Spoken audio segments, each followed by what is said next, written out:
Shalom saudara yang dikasihi Tuhan. Mari kita merenungkan bahwa kita dipanggil menjadi warga negara kerajaan surga, prajurit Kristus, atau boleh dikatakan pahlawan-pahlawan surgawi atau pahlawan Kristus. Sebab itu kalau kita bicara pahlawan surgawi, bukan pahlawan duniawi. Sehingga kita harus kerja keras, banting uang menjadi orang terkenal.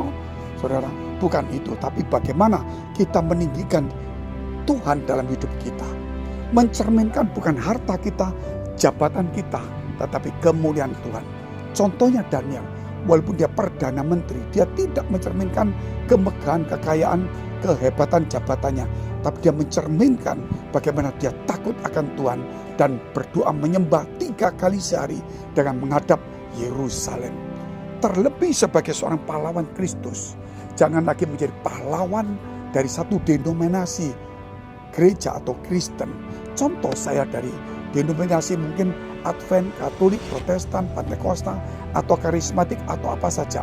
Kemudian saya menyerang daripada doktrin denominasi satunya. Di tempat itu kami dicela, di tempat lain saya sebagai pahlawan. Mungkin saya bicara sebagai orang mewakili ya dari Pentakosta. Saya berbicara apa yang bisa menyerang dari gereja Protestan. Sehingga saya di gereja Pentakosta saya dihargai, tapi di tempat lain saya menjadi seorang yang disebut ada pengacau. Janganlah seperti itu. Mari kita menjadi pahlawan Kristus. Artinya di sini jangan membuat kegaduhan dengan doktrin-doktrin dari denominasi kita. Denominasi kita pakai untuk denominasi kita. Aturan doktrin gereja kita pakai di doktrin gereja kita. Bukan dipakai untuk menyerang orang lain. Tetapi yang pasti kita memberikan damai, pengajaran Kristus dan karakter Kristus. Karena sebuah pohon itu dikenal dari buahnya.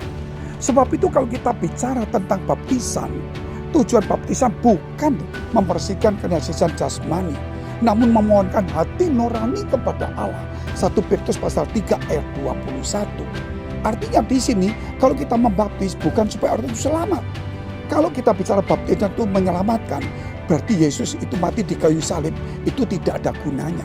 Justru Yesus mati di kayu salib dan kita percaya Yesus, itu kita diselamatkan. Berarti baptisan itu tanda orang percaya.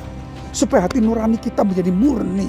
Sehingga kita walaupun tidak ngerti firman, kita tidak membuat kegaduhan, tetapi kita mengembalikan kepada ajaran-ajaran Yesus dan karakter Kristus. Misi, ada begitu banyak hal yang indah yang perlu kita ajarkan itu semuanya.